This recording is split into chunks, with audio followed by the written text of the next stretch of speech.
हमें सचेत रहना होगा।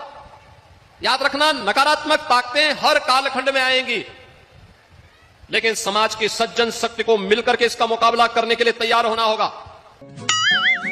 Oh, no!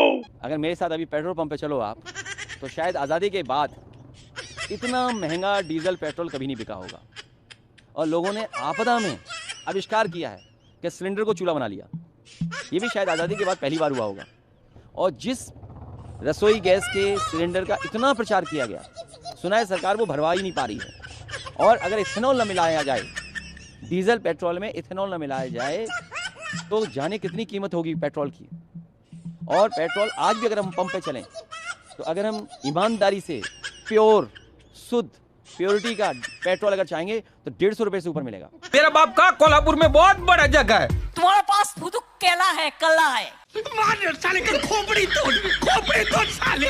हमें पेट्रोल डीजल का उपयोग कम करना होगा।